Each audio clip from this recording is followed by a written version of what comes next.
Alors, la première étape, du coup, c'est d'installer des câbles. Donc voilà.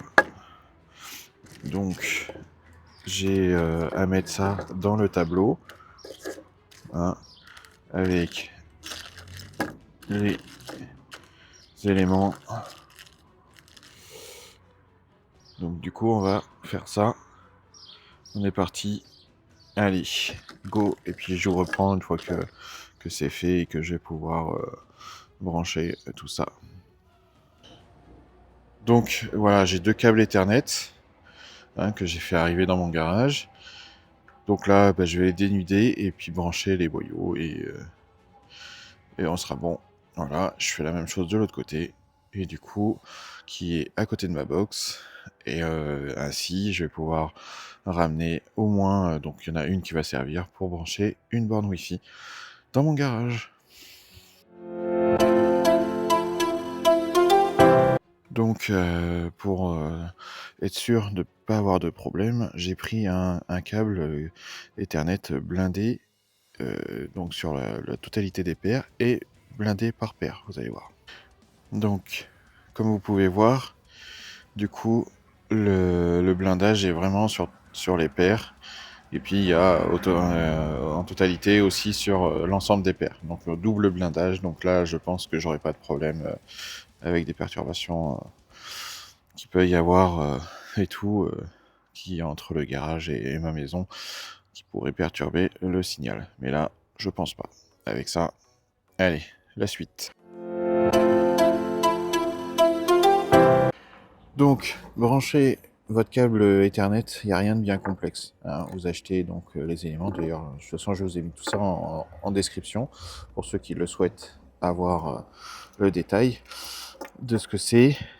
Voilà, c'est très simple, rien de bien complexe. Voilà la pièce, donc tout simplement. Et vous avez un petit élément ici, voilà, avec un code couleur. Hop, je sais pas si on va pouvoir faire l'autofocus. Voilà.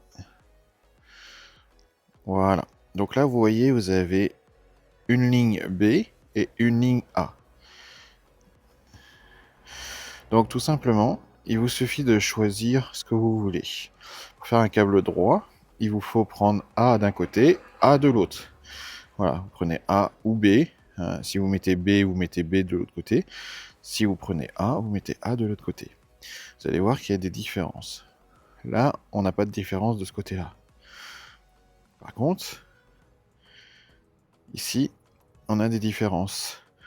Soit on met le orange, je dis des bêtises, oui voilà, là c'est le orange qui change de place, c'est soit le B est en haut, soit le orange est en bas, là sur la ligne A, voilà, donc là c'est inversé, hein, du coup.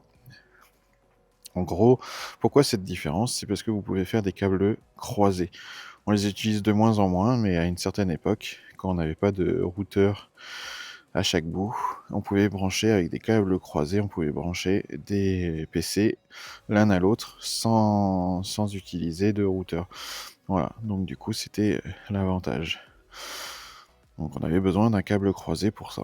Voilà. Mais là maintenant, pour du domestique à la maison, il faut câbler en droit votre tableau pour être bien. Donc voilà, donc là vous choisissez A ou B et puis vous prenez.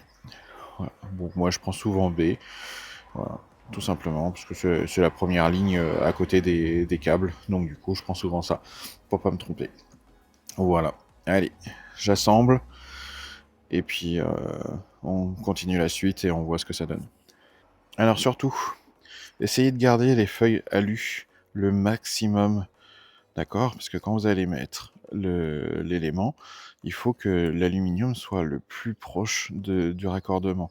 D'accord? C'est pour éviter la perte ou les perturbations électromagnétiques. Voilà. Donc du coup, prenez et gardez ça au maximum. Le coupez pas, s'il vous plaît. Voilà. Enfin, au maximum, après, vous coupez ce qui dépasse et tout. Mais gardez-le au maximum. Donc une fois que vous avez mis tout ça, bien mis, vous voyez, alors l'autofocus qui correspond aux couleurs. d'accord, de la ligne B. Voilà. Donc, hop, si on peut mettre, hop, l'autre côté. Voilà. Donc là, vous coupez avec une pince de précision bien au bord et tout. Voilà, je coupe et puis je vous reprends. Donc voilà, une fois coupé, voilà, hein, vous voyez hein, les couleurs, marron plein, marron blanc, orange blanc, orange. Voilà, de l'autre côté pareil. Hein, donc du coup, vous utilisez une pince de précision comme celle-ci, je vous mets le lien en description. Voilà, donc en tout cas, tout simple. Et ensuite, alors ça va être dur parce que là je filme et j'ai pas de trépied pour... Alors, je sais pas si vous allez le voir, mais vous voyez là, sur la petite partie, vous avez une petite flèche. D'accord, vraiment, qui dit le sens. Je sais pas si vous voyez bien. Alors, l'autofocus, là, ouais, on la voit. Là. Vous voyez les deux petites flèches? Voilà, ça veut dire que, du coup, quand vous prenez votre boyau, voilà, là, vous avez une flèche. Du coup, vous mettez la flèche dans le même sens, tout simplement. D'accord? Donc là, vous venez mettre comme ça. Ah, là, j'ai qu'une main, ça va être un peu difficile. Mais du coup, vous venez comme ça et vous venez serrer. Tac. Et c'est en serrant que ça va venir plaquer et couper les fils, tout simplement. D'accord? Voilà. Allez, je le fais. Allez, on va tenter de le faire. Voilà, vous mettez position et puis après, vous venez rassembler, tout simplement. Donc là, les câbles sont épais et donc à une seule main, c'est pas facile. Mais là, vous venez serrer et tout jusqu'à ce que ça soit bien parallèle les deux éléments et puis bien serré. Et là, vous avez toujours vos éléments que vous gardez. Voilà, tout simplement. Donc, une fois que vous avez fini bien resserré et tout ça, voilà, ici, on va venir mettre un petit riselant et tout, un Serflex si vous préférez pour la marque, mais c'est un riselant, voilà, pour éviter que ça s'ouvre à nouveau. Voilà, donc là, il y a juste à glisser dans les deux trous, ça ressort de l'autre côté et puis vous serrez. Voilà, tout simplement. Donc, une fois le riselant passé, et du coup, vous avez juste à, du coup, resserrer simplement. Voilà, là vous venez mettre et on vient serrer. D'accord? Voilà, tout simplement. Donc une fois serré, vous obtenez ceci. Voilà, tout simplement. Hop, voilà, puis là il n'y a plus qu'à couper le surplus. Et on est bien. Et après, du coup, on pourra fixer l'élément. Mais normalement, on est parfait. Voilà. Voilà comment câbler un câble réseau, tout simplement. Donc rien de bien complexe. Vous avez juste à suivre les couleurs. Voilà. Allez, moi je fais le deuxième et tout, mais et puis je vous prends pour la suite.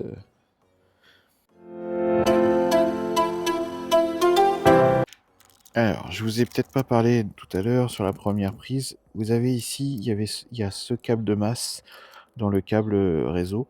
Donc là, il faut le ramener avec les éléments euh, aluminium. Et comme ça, quand on va mettre le boyau et tout, on le prend et on le met avec la carcasse et tout que vous avez. Une fois que c'est avec la carcasse, bah, du coup, l'ensemble fait masse. Donc du coup, c'est le but. D'accord?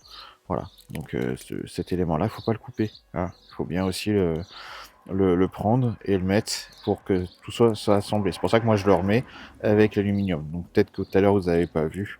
Donc là je vous montre. Voilà, on le rassemble et tout avec tous les éléments aluminium. Pareil, hein, vous coupez pas. Voilà, vous gardez le maximum de choses. Donc voilà, posé sur un riding, voilà ce que ça donne et tout. Donc voilà, le câble, bien l'élément pour que ça fasse bien masse et tout, que le réseau électrique à proximité ne fasse pas pose problème. Voilà, donc là j'ai deux câbles Ethernet qui arrivent dans mon garage. Allez, j'ai plus qu'à faire à l'autre bout la même chose. dans ma baie informatique et puis qu'à raccorder tout ça et j'aurai mes câbles qui vont arriver directement dans mon garage et donc là je vais pouvoir brancher mon câble sur mon routeur PoE et alimenter ma borne Wi-Fi. Allez, voilà, c'était donc une petite vidéo tuto pour câblage de RJ45. Donc ça va intéresser certains. Beaucoup de commentaires me demandaient voilà, comment je faisais de ça. Ça faisait longtemps que je devais faire cette vidéo. Voilà, j'avais pas eu l'occasion. Là, j'ai des câbles à tirer, du coup j'ai l'occasion, donc je le fais. Voilà. Et donc, allez, je vous dis à plus, et puis, câblez bien. Allez, ciao!